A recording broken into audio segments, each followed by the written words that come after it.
필라델비아 교회에 주님께서 주신 그런 메시지를 보게 됩니다. 에베소 교회에서부터 시작해서 이 한 교회씩 그들의 상태와 또 그들이 잘하는 것과 그들이 잘못하는 것을 지적해 주시고 또 앞으로 어떠한 방향으로 가야 하는지를 가르쳐 주시는 그런 주님의 말씀은 오늘날의 교회에게 그리고 우리에게 우리를 붙들고 계시는 분은 예수 그리스도이시고 또 우리가 모든 일에 제일 먼저 귀를 기울여야 하는 것은 주님의 말씀이라는 것을 분명하게 가르쳐주고 있습니다. 여러분들은 어떤 말에 또 누구의 말에 제일 먼저 귀를 기울이시나요? 아내의 말, 남편의 말, 또 자녀들의 말, 이러한 말들도 중요하지만 제일 먼저는 주님의 말씀을 들을 수 있고 또 그 말씀에 귀를 기울일 수 있는 것이 가장 복된 것임을 기억하시기 바랍니다. 오늘 우리가 보게 되는 이 필라델피아 교회는 우리에게 굉장히 익숙합니다. 우리 교회가 이 형제의 사랑이라는 뜻을 가진 이 필라델피아에 위치해 있기 때문에 전혀 이 교회의 이름이 어색하게 들리지 않습니다. 이 필라델피아는 지난주에 살펴보았던 사대에서 지도를 보니까 이 동남쪽으로 40km 정도 떨어진 지점에 위치해 있는 작은 도시였습니다. 그런데 이 도시는 이 동과 서를 이어주는 중요한 도로를 끼고 있어서 작은 도시였지만 지리적 요충지로 번성하는 그런 곳이었습니다. 역사적인 기록에 의하면 이 도시는 BC 2세기경에 버가모 왕조의 아탈루스 2세에 의해서 세워졌고 나중에 이 아탈루스가 자기 형제에 대한 그런 사랑을 나타내기 위해서 형제의 사랑이라는 뜻을 가진 필라델비아로 이름을 불렀습니다. 그런데 이 도시는 AD 17년에 일어난 큰 지진으로 인해서 파괴되었고 나중에 로마 황제 티베리우스에 의해서 재건된 것으로 알려지고 있습니다.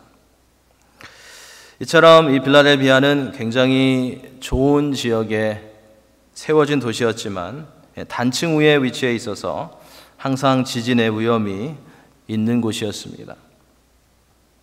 이 도시는 직물과 또 가죽을 다루는 산업이 번성했던 곳이었고 동북 쪽에는 큰 포도원은 재배하는 그런 단지가 있어서 포도주도 이 도시의 주요 산물 중에 하나였습니다.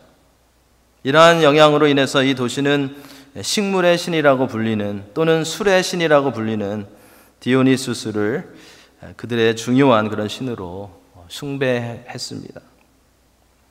또한 이 필라델비아는 이 서머나 지역과 마찬가지로 예루살렘에서부터 이주해 온 그런 기독교를 반대하는 유대인들이 많이 거주하고 있어서 그들로부터 교회가 어려움을 당하기도 했습니다. 이러한 배경을 보면 이 필라델비아 교회도 앞에서 보았던 다른 교회들처럼 우상 숭배와 또 세상에서 몰려오는 여러 가지 프레셔 가운데 있었던 것을 우리는 알 수 있습니다. 이 필라델비아 교회에게 말씀하시는 주님은 여러 가지로 오늘 본문에서 묘사되고 있습니다. 거룩하시고 진실하시고 다윗의 열쇠를 가지시고 문을 열면 닫을 사람이 없고 닫으면 열 사람이 없는 분으로 나타나셔서 이 교회에 말씀을 주십니다. 우리가 잘 알듯이 이 구약에서 다윗은 그리스도의 왕권을 예표하고 있습니다. 그리고 열쇠는 통치나 주권을 말합니다. 그래서 예수 그리스도가 다윗의 열쇠를 가지셨다라는 이 표현은 하나님의 왕권을 주장하는 그런 주권을 가지고 계시다는 것을 말해줍니다. 그리고 열면 닫을 사람이 없고 닫으면 열 사람이 없다라는 것은 그리스도만이 구원의 절대적인 권세를 가지고 계시다라는 것을 말해주는 표현입니다. 그래서 이 7절에 묘사된 주님의 모습을 종합해 보면 천국의 주인이 되신 예수 그리스도를 말하는 것입니다. 천국의 주인이 되신 거룩하고 진실하신 그리스도께서 지금 이 교회에 말씀하신다는 것입니다. 소아시아의 7교회 중에 주님께 책망을 받지 않은 교회는 2교회였습니다. 서머나 교회와 오늘 우리가 보고 있는 이 빌라델비아 교회입니다. 이 빌라델비아 교회는 주님께 칭찬만 들었는데 어떤 칭찬을 들었을까요? 그 내용이 8절에 있습니다. 우리 8절 한번 보겠습니다. 볼지어다 내가 내 앞에 열린 문을 두었으되 능히 닫을 사람이 없으리라. 내가 내 행위를 아노니 내가 작은 능력을 가지고도 내 말을 지키며 내 이름을 배반하지 아니하였도다. 여기서 열린 문이 언급되는데 이 신약에서 문은 주로 구원과 선교와 복음 전파와 연관지어서 사용되고 있습니다. 바울 사도도 이러한 전도나 선교의 문에 대해서 여러 번 언급했는데 사도행전 14장에 가보면 1차 선교 여행을 마치고 바울 사도는 하나님께서 이방인들에게 믿음의 문을 열어주셨다라고 그렇게 보고했습니다. 그리고 3차 선교 여행 때 고린도전서 16장에 가보면 바울은 광대하고 유효한 문이 에베소에서 열렸다라고 그렇게 기록하고 있습니다. 이러한 신약에 나오는 말씀들과 또 흐름을 볼 때 내 앞에 열린 문을 두었다라는 오늘 본문에 나오는 이 주님의 말씀은 빌라델비아 교회가 들어갈 천국 문을 열어놓으셨다라는 뜻으로도 이해할 수 있겠지만 그것보다는 이 교회의 전도와 복음 전파의 문을 열어주셨고 많은 기회를 주셨다라는 그런 말씀으로 우리가 이해할 수 있습니다. 이 교회를 통해서 많은 영혼들이 구원을 받고 천국에 들어가게 하시겠다는 그런 말씀입니다. 이 교회는 가장 큰 복을 받은 것입니다. 이러한 분들을 빌라델비아 교회에 열어주시고 이러한 기회들을 주신 이유를 우리는 이어지는 8절 후반부에서 볼 수 있습니다. 내가 내 행위를 아노니 내가 작은 능력을 가지고서도 내 말을 지키며 내 이름을 배반하지 아니하였도다. 주님께서는 먼저 내가 내 행위를 안다고 말씀하십니다. 무슨 행위를 안다고 말씀하시는 것입니까? 내가 작은 능력을 가지고도 내 말을 지키며 내 이름을 배반하지 아니하였도다라고 그들의 행위를 설명해 주십니다.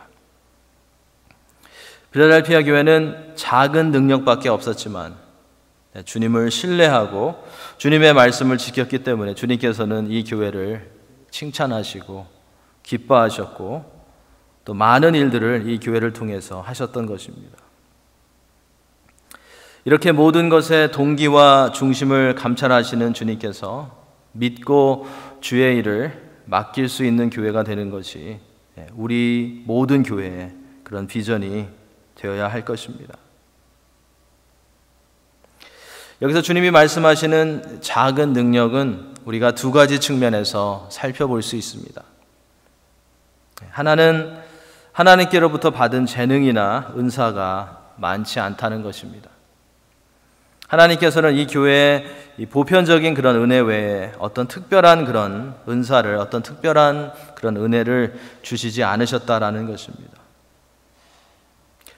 그리고 작은 능력의 또 다른 의미는 이 교회의 성도들이 신분적으로 그렇게 높은 위치에 있지 않았고 재산이나 물질도 넉넉하지 않았다라는 것을 말해줍니다. 여기서 우리가 한 가지 생각해 보게 되는 것은 그 당시에 그래도 부유했던 도시에 살고 있었던 이 빌라델비아 교회의 교인들이 왜 그 사회의 그 부를 또 사회의 부의 그 혜택을 누리지 못하고 있었을까라는 것입니다. 분명히 그 이유는 그들의 신앙과 관련이 있을 것입니다. 빌라델비아 교회의 교인들은 우상 숭배와 또 옳지 않은 경제 행위로 자신들이 높아지고 물질을 쌓는 길을 택하지 않았던 것입니다. 그들은 그들의 신앙을 지키며 거룩하고 경건하고 구별된 그런 삶을 살았기에 그 사회에 부의 혜택을 누리지 못했던 것입니다. 그들은 진정으로 주님을 사랑했기에 작은 능력을 가지고도 말씀을 지키며 여러 가지 힘든 상황 가운데서도 주님을 떠나지 아니했던 것입니다. 그들은 끝까지 믿음을 지켰으며 세상의 명예와 재물의 유혹에 타협하지 않았던 것입니다. 요한복음 14장에 나오는 예수님의 말씀이 그들의 모습을 잘 설명해 줍니다. 요한복음 14장 21절에 이런 말씀이 있습니다. 나의 계명을 지키는 자라야 나를 사랑하는 자니 나를 사랑하는 자는 내 아버지께 사랑을 받을 것이요 나도 그를 사랑하여 그에게 나를 나타내리라. 나의 계명을 지키는 자라야 나를 사랑하는 자라고 예수님께서 말씀하셨습니다. 필라델피아 교회는 부유하지도 않고 심히 작은 능력을 가지고 있는 교회였지만 주님을 사랑하는 교회였습니다. 그 교회는 주님을 사랑한다는 것을 주의 말씀을 지키는 것으로 증명했던 그런 교회였던 것입니다. 입술로만 주여 주여 하는 그런 교회가 아니었고 삶으로 주님의 거룩함과 사랑과 능력을 나타내는 그런 교회였습니다. 그리고 어떤 큰 성령의 은사를 갖지 않아도 주님을 모시고 있으면 얼마든지 믿음을 지킬 수 있다는 것을 증명해 주는 그런 교회였던 것입니다. 이처럼 성도가 또 교회가 주님을 사랑하는지를 테스트할 수 있는 가장 좋은 방법은 하나님의 말씀에 순종하고 있는지 또 그렇지 않은지를 보는 것입니다. 그래서 우리는 다른 것으로 내가 주님을 더 사랑한다, 덜 사랑한다 말할 필요가 없고 얼마나 주의 말씀에 순종하며 실천하는 삶을 살고 있는지를 보면 알 수 있는 것입니다. 필라델피아 교회는 진실되게 주님을 사랑했고 주님도 그들을 사랑하셔서 하나님 나라를 위해서 섬길 수 있는 많은 기회를 그들에게 하나님께서 주셨던 것입니다. 이 땅에 많은 교회들이 있지만 우리가 항상 기억해야 하는 것은 그 가운데 주님의 말씀에 순종하지 않는 교회들은 주님께서 사용하시지 않는다는 것입니다. 그들이 교회를 운영하느라 바쁠지는 몰라도 하나님의 나라에 영향력을 끼칠 만한 그런 일들은 감당하지 못한다는 것입니다. 이왕 신앙생활을 하는 것이면, 이왕 주님을 위해서 살기로 결단했다면 주님을 신뢰하고 주의 말씀에 순종하는 그런 삶을 살아감으로써 주님이 하시는 일에 쓰임받는 그런 교회와 그런 개인이 되어야 할 것입니다.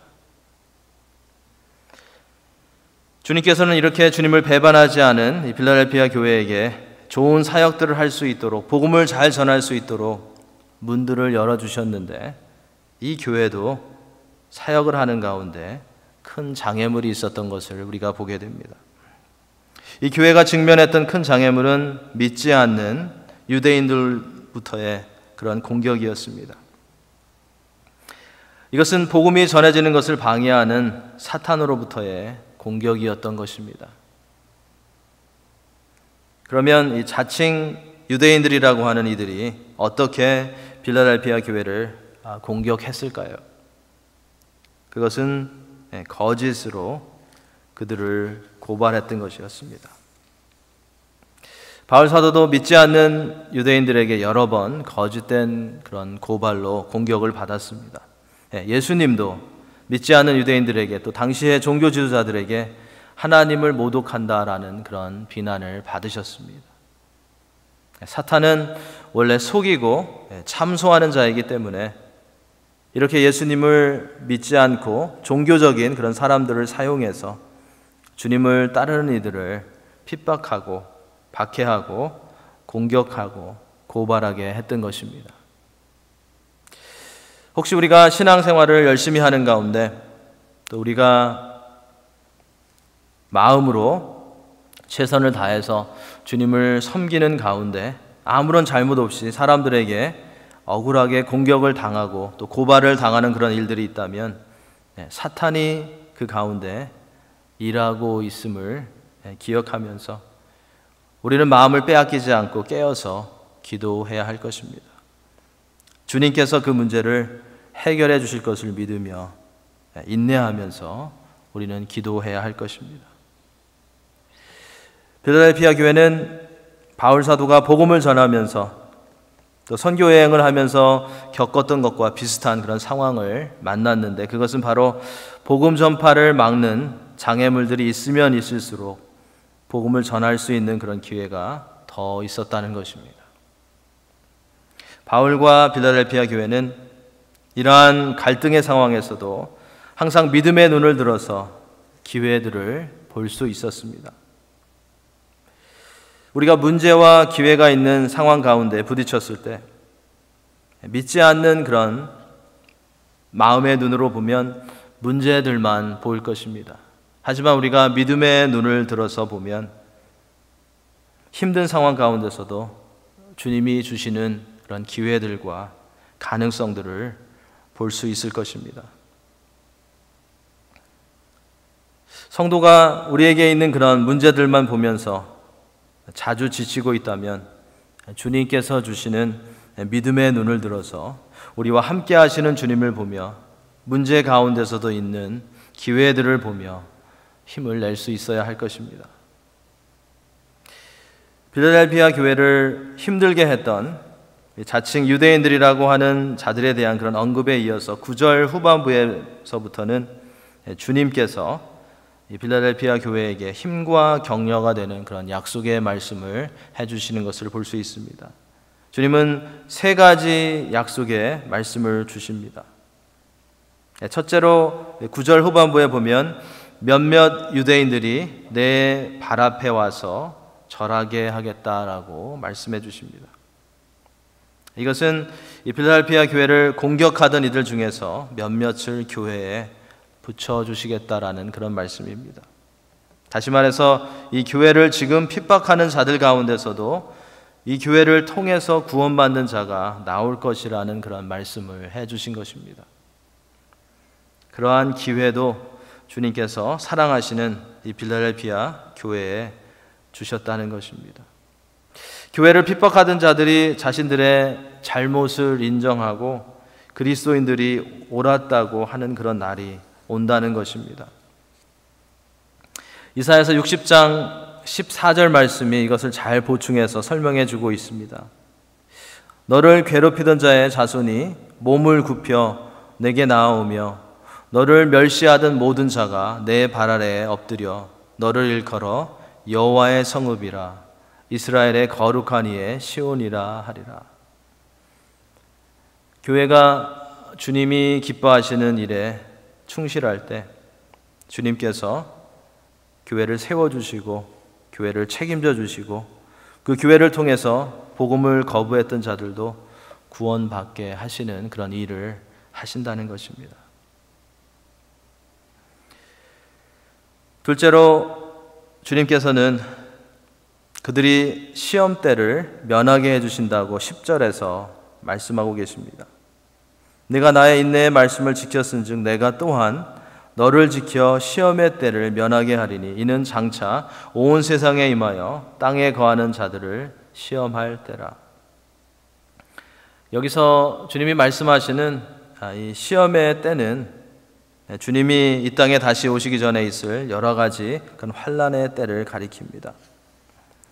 그런데 이 시험은 어떤 지역적으로 겪는 그런 시험이 아니라 온 세상이 만날 시험이라고 설명해 주십니다. 온 세상에 임하여 땅에 거하는 자들을 시험할 때라라고 말씀하십니다.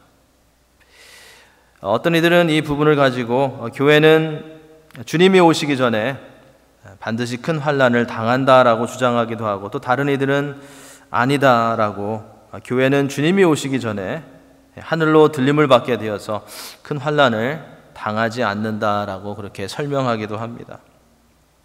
그런데 여기서 주님은 그렇게 복잡하게 말씀하신 것이 아니라 오늘 본문을 보면 주님의 인내의 말씀을 지켰던 필라델피아 교회가 앞으로 주님께서 지켜주심으로 시험을 잘 이길 것이라고 주님께서 말씀해 주신 것입니다.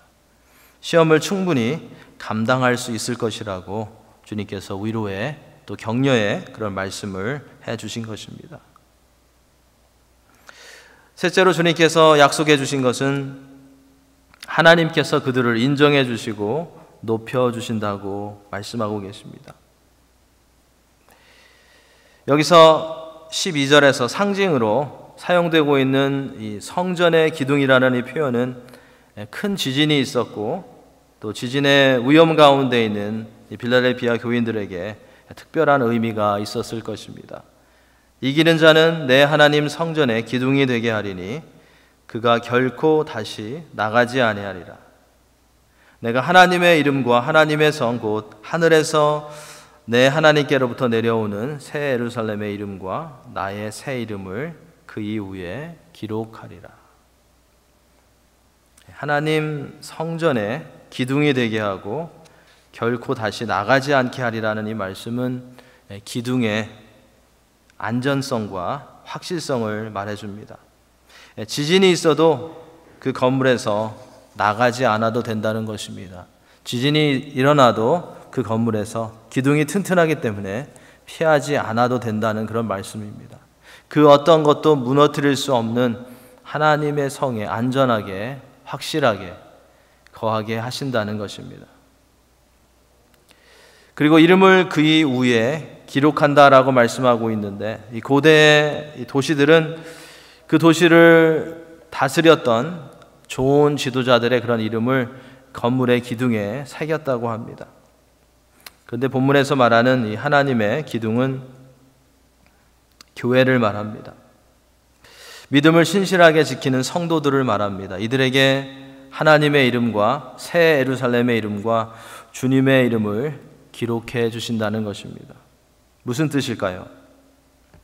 그들을 높여주시고 그들에게 영광을 주신다는 것입니다. 그리고 그들이 하나님의 소유임을 말씀해 주신 것입니다.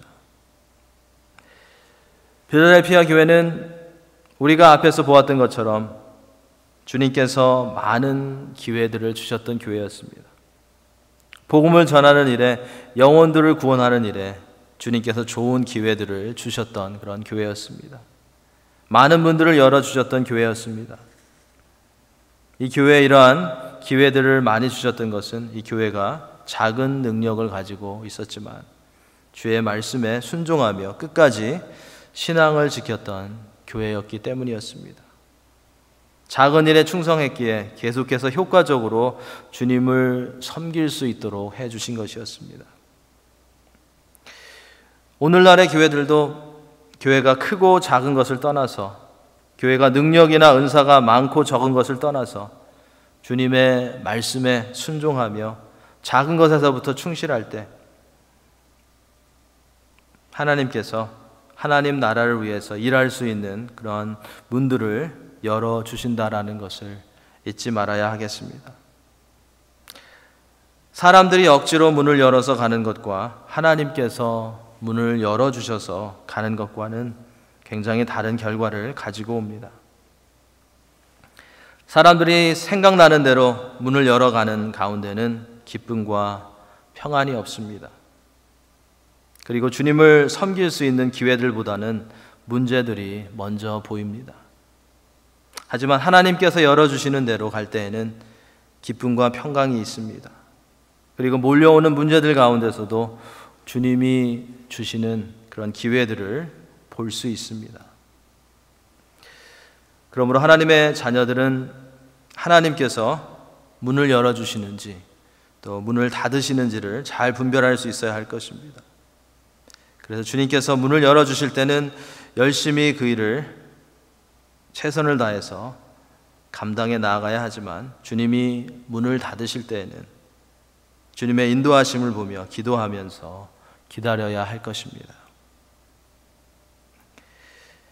오늘 본문에 기록된 주님께서 빌라델피아에게 주신 말씀은 마태복음 25장에 나오는 달란트의 비유를 떠오르게 합니다. 어떤 주인이 타국으로 가면서 종들에게 그들의 재능대로 5달란트, 또 2달란트, 1달란트를 주고 떠났습니다. 사실은 맡겨놓고 떠난 것입니다. 주인은 그것을 잘 관리해서 열매 맺기 원하는 그런 마음으로 맡겨준 것입니다. 5달란트와 2달란트 받은 자들은 주인의 뜻을 알고 열심히 그 맡겨주신 것을 사용해서 더블을 남겼습니다.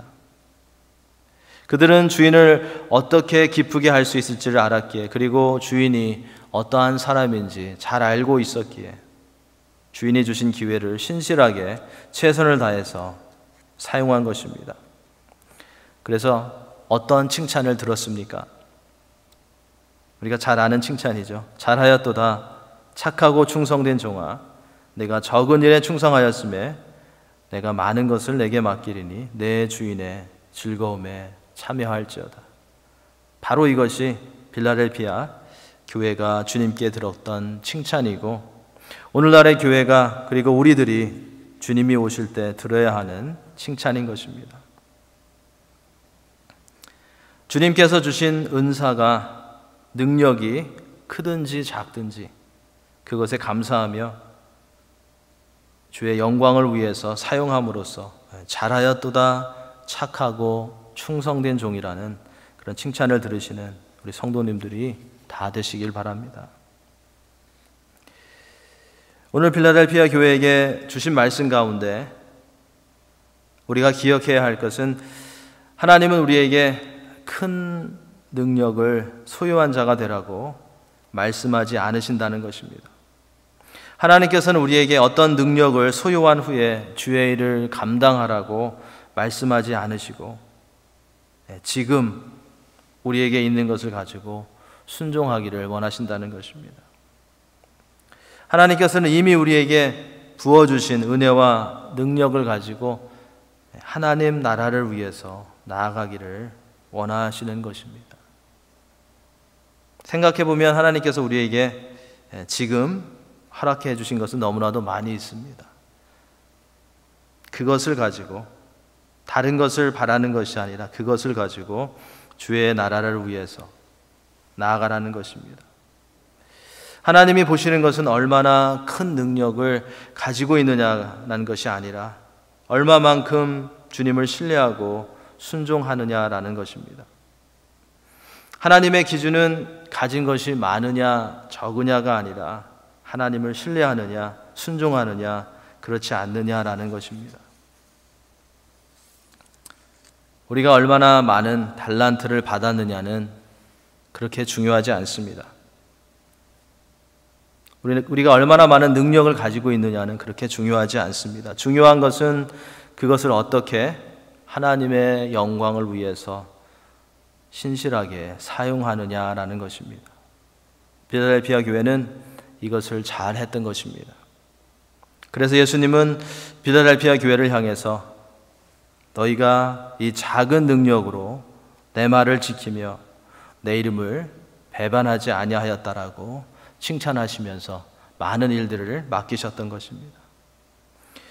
필라델피아 교회는 부유한 도시에서 소박해 보이는, 별로 특별한 것이 없는 것처럼 보이는 그런 교회였지만 주의 말씀을 지키며 주님의 이름을 배반하지 않는 복음적인 그런 교회였던 것입니다.